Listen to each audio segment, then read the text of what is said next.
እንግዲህ አባታችን ብዙ ጊዜ በኢትዮጵያ ኦርቶዶክስ በኩል የመንግስት ጣልቃ ገብነት በከፍተኛ ደረጃ ይታያል። በዚህም የተነሳ እርቁ እንዳይካሄድ እንቅፋት ሆነዋል በማለት እርሶም ተናግረዋል። ሌሎችም አስተያየት ይሰጣሉ። በሌላ በኩል ደግሞ በህዝቡ በኩል ይሄን ጉዳይ ለመቃወም ደፍሮ ሲወጣ አይታይም። ለምሳሌ የሙስሊሞችን ጉዳይ በመናይበት ጊዜ ሙስሊሙ መንግስት በጉዳያችን ጣልቃ ገባ ብሎ ላለፈው አንድ አመት እየታገለ የሚገኝበት ሁኔታ አለ። በኢትዮጵያ ኦርቶዶክስ አማኞች በኩል ይሄ ጉዳይ አይታይም። ለምን ይመስሎታል? በጣም ጥሩ ጥያቄ በጣም ጥሩ ጥያቄ ነው። እንግዲህ ነው የኢትዮጵያ ህዝብ የሚሰማ ከሆነ ጥያቄው ብቻ ይበቃው ነበር። አዎ የኢትዮጵያ ህዝብ ለምን ያስላታል ለሃይማኖቱም አይዋደቅ ካልከ አንፃር አንደኛ የኢትዮጵያ ህዝብ ሁሉን ዝም ብሎ ለእግዚአብሔር ትቶ እግዚአብሔር ይስፋው የሚል ነው። ይሄን ያዝልኝ። እግዚአብሔር ይስፋው እሱ የወደደውን ያድርግ የፈቀደውን ያድርግ እኛ ምን አታገለን ብሎ ሁሉን ለእግዚአብሔር የሚሰጠው ህዝብ ነው የኛ ህዝብ። ይሄ ደግሞ ያሳዝናል በጣም። እግዚአብሔር አይምሮ ሰጥቶናል፣ ልቦና ሰጥቶናል፣ ህሊና ሰጥቶናል፣ አይን ሰጥቶናል፣ እጅ እግር ሰጥቶናል።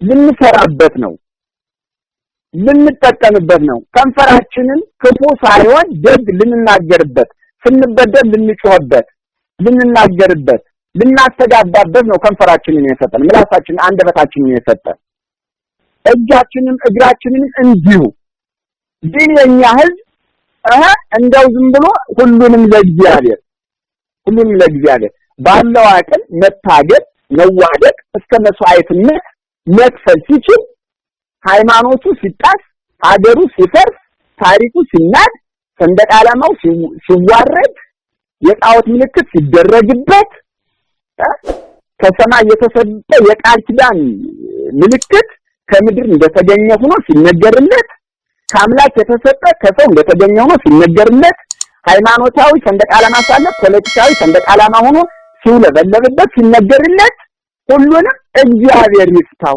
እያለ ባለውቀት በድንቁርና ለእግዚአብሔር የሚሰጥ ያልተማረ ህዝብ ነው። ደንቆሮ ህዝብ ነው ብለው ሰደበን ይላል። አዋቂ ግን ገሰጸን እውነት እኮ ነው ይላልና ያልተማረ ያላወቀ ህዝብ ነው። አንድ ሁለተኛ ደግሞ የኢትዮጵያ ክርስቲያን ድን ያለበት ምክንያት ልንገርህ ከሃይማኖቱ ከቤተ ክርስቲያኑ ከመስቀሉ ከታቦቱ ከጽላቱ ከነፍሱ ይልቅ ለሆዱ አድሯል። ወገኔ ህዝቤ ለሆዱ ተገዥ ሆኗል። ከሆዱ አልፎ ለልጆቹ ለቤቱ ተገዥ ሆኗል። ልጆቹ ቢሞቱስ ቤቴ ቢፈርስስ ቢወረስስ አየህ ለሆዱ ተገዥ ሆኗል። ለቤቱ ለልጆቹ ተገዥ ሆኗል ከእግዚአብሔር ይልቅ። እስርን ፈርቷል፣ ሞትን ፈርቷል፣ ስደትን ፈርቷል ከሃይማኖቱ ይልቅ። በጠቅላላ በሁሉ ነገር የሀገሬ ህዝብ ወገኔ መኩሪያዬ ኩሩ ህዝብ ኩሩ ክርስቲያን የተባለው ፈርቷል። እንግዲህ ኃጢአቱ ያስፈራው አላውቅለት። በጥቅሉ ግን የኢትዮጵያ ኦርቶዶክስ ተዋሕዶ አማኝ ህዝበ ክርስቲያን የወድ ተገዥ የጥቅም ተገዥ እስርን የሚፈራ ይፈራ ለቤቱና ለልጆቹ ቀድሞ የሚያስብ ከእግዚአብሔር ይልቅ መንግስትን የሚፈራ ከሰማያዊ ሞት ይልቅ ምድራዊ ሞትን ምድራዊ ስደትን ምድራዊ መከራ የሚፈራ ስለሆነ ዝምታን መርጧል። ዝምታው ግን ከዕለት ዕለት ውርደትን ጥቃትን ሽንፈትን እያጎናጸፈው ነው። ይሄ ደግሞ መጨረሻ ላይ የመጨረሻ ውድቀትን እንጂ ትንሣኤን እድገትን ክብርን አያስመጣለትም።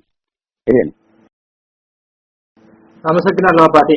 አንድ ሌላ ጥያቄ እዚህ ጋር ተያይዞ ልጠይቅዎት። እንግዲህ የኢትዮጵያ ህዝብ ይሄን ጉዳይ በከፊልም ከፍርሃትም ልበለው እርሶ እንደገለጹት በከፊልም ያው ልጆቼ ቤተሰቤ ከማለት አንፃር ላይነሳ ይችላል። ግን በሌላ በኩል ደግሞ የእናንተ የአባቶቹ ሚና ህዝቡን እንዲነሳ ለሃይማኖቱ እንዲሞት የማድረጉ የማስተማሩ ነገር ኃላፊነቱ በእናንተ ነው እና እንደው ምን ያህል ኃላፊነቱን ተወጥተዋል? ሌሎች አባቶችስ ምን ያህል ተወጥተዋል? ምክንያቱም ዞሮ ህብረተሰቡ የሚያስተምረው ከሌለ ምንም ማድረግ አይችልምና እንደው ሶስ እንዴት ነው ይሄን ነገር የሚያዩት? በእናንተ በኩልስ ይሄ ነገር አስተምራችሁታል ወይ? አዎ ልነግርህ ነበረ በጥያቄ አመጣህልኝ ሐሳቤን። ይኸውልህ ፋሲልዬ ነገር ያመጣዋል። የልቤን እሳት ነው አውቀህ የቀሰቀስከኝ። በእኔ በኩል እንዳልከው የአባቶችን ዘጌት ላድርገውና በእኔ በኩል ልምጣ። ህዝቡ አሁን እኔን ምን እንደሚለኝ ታውቃለህ? ህዝቡ እኔን ምን እንደሚለኝ ታውቃለህ? አንዳንዱ ከማዘን ነው፣ ለኔ ከማዘን ከመቆርቆር ለኔ ከመጸጸት የተነሳ ይገሉታል፣ ያስሩታል፣ ያፍኑታል፣ ያሳድዱታል፣ መከራውን ያሳዩታል እያለ ከማዘን የተነሳ እባክህ ተው ዝም በል በቃ እግዚአብሔር የወደደውን ያድርግ፣ ጊዜው ደርሶ ፍርዱን እስኪሰጥ የሰማይ አምላክ ዝም በል በቃ ለማን ብለህ ነው የምትሰቃይ የሚል አለ። እንዲህ የሚያስቡትን እግዚአብሔር ያስብላቸው። ግን የኢትዮጵያ ሕዝብ እንዲሰማ የሚፈልገው እኔ ከቆቤ ከቀሚሴ ከምነናዬ ይልቅ እንዳልኩ መጀመሪያ የሀገሬ ጉዳይ፣ የቤተክርስቲያኔ ጉዳይ፣ የህዝቤ ጉዳይ፣ የወገኔ ጉዳይ፣ የታሪካችን፣ የአንድነታችን፣ የነጻነታችን፣ የመብታችን፣ የህልውናችን፣ የሉዓላዊነታችን የመስቀላችን ነገር ነው የሚበልጥብኝ። ይሄን የኢትዮጵያ ሕዝብ ይወጥ እስከመጨረሻ መቃብር እስኪገባ ለሚበልጥብኝ ነገር እታገላለሁ። ግማሹ እንዲህ ስለያዝንልኝ ሌላው ግን የሚለው አየህ ተመልከት፣ እንኳን በፍላጎቱ ለሃይማኖቱ ሊነሳ ይገርማል። እኔ እየዞርኩ ሴት ሳስተምረው ዛሬም ስፈልለው አንተ ምን አገባህ? ተመልከት፣ አንተ ምን አገባህ? ዝም ብለህ ቁጭ ማትል አርፈህ ማትቀመጥ እንዴ? መነኩሴ ቄስ ከፖለቲካ ምን አገባው? ተመልከት፣ ከፖለቲካ ምን አገባው? ስለ ሀገር ምን አገባው? ልባርክ መነኩሴ ቄስ መቀደስ ማቁረብ እንጂ ከሌላ ነገር የሚገባ ምን ገደደው? አንተ ቁጭ ማትል የሚል አታላይ ህዝብ ነው አይደል?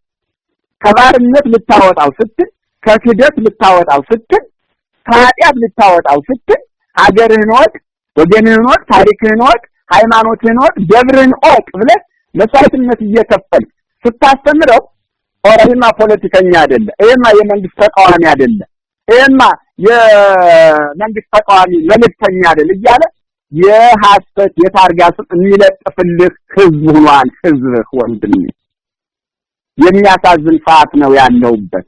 አንተ ቄስ አንተ መነኩሴ ነህ ምን ጥልቅ አረጋ አርፈህማ ትቀመጥ እያለ ተስፋ የሚያስቆርጥ ነው ህዝባችን። እንኳን ግፋ ወደፊት ሊለኝ እንኳን አይዞህ እንኳን እኛ እያለን ባንኖርም አይዞህ ሊል ቀርቶ ተስፋ የሚያስቆርጥ ነው።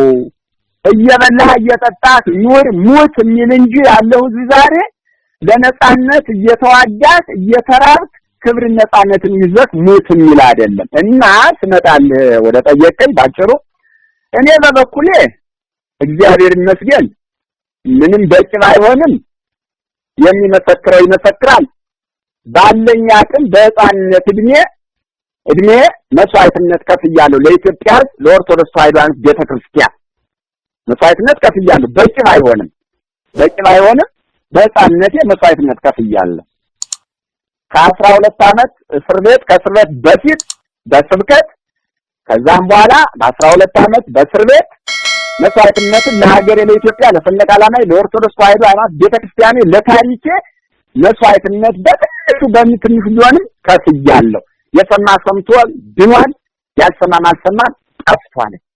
ይሄ ነው እና የራሴን ተወጥቻለሁ በጥቂቱም ቢሆን። አሁን ግን እንዳልከው አይዞ ወገኔ ክርስቲያን ተነስ፣ በርታ፣ ግፋ፣ ታገል፣ ድማ፣ ውደቅ፣ መስዋዕትነት ክፈል እንዳልለው የዩኒቨርሲቲ ተማሪዎች በዩኒቨርሲቲ ትምህርት ቤት በአደባባይ በአስፋልት ለሀገር ለነጻነት እየተሰዉ ነው።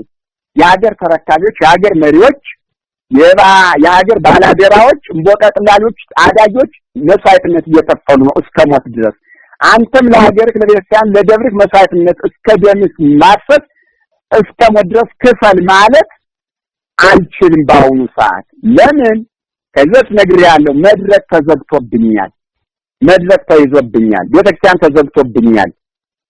ኢትዮጵያዊነትን እንዳላምን እንድክድ እያደረጉኝ ነው። በኢትዮጵያ በአገሬ እንዳልኖር እያደረጉኝ ነው። በስለላ እንጠበቅ የቁም እስረኛ ነኝ ልጃችሁ። በቃ እንኳን ልናገር እንኳን ላስተምር እንሄድበት መውጣበት እንገባበት በሰላ የታጠርኩ ሰው ነኝ። ልንገር ገዳምም አልኖርም፣ በተወሰነ ቦታም አልኖርም።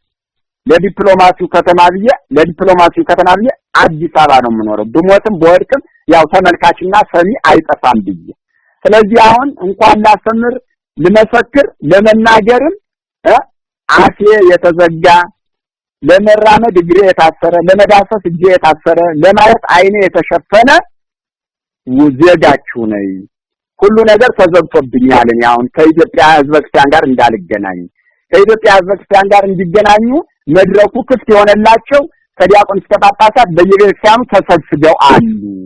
እነሱ መክፈል ሕዝቡን መቀስቀስ መስዋዕትነት መክፈል ነበረባቸው። ግን ቀድም እንዳልኩ የመንግስት ቅጥረኞች ናቸው እንጂ የእግዚአብሔር መልእክተኞች ስላልሆኑ ሕዝቡም እየጠፋ ነው፣ እነሱም ራሳቸው እየጠፉ ነው። ቤተክርስቲያኗም እየጠፋች ናት። እንግዲህ የእስራኤል አምላክ ለእስራኤል እንደሆነ እስከ ዘላለም የኢትዮጵያ አምላክ ደግሞ ለኢትዮጵያውያን ይሁናቸው ነው።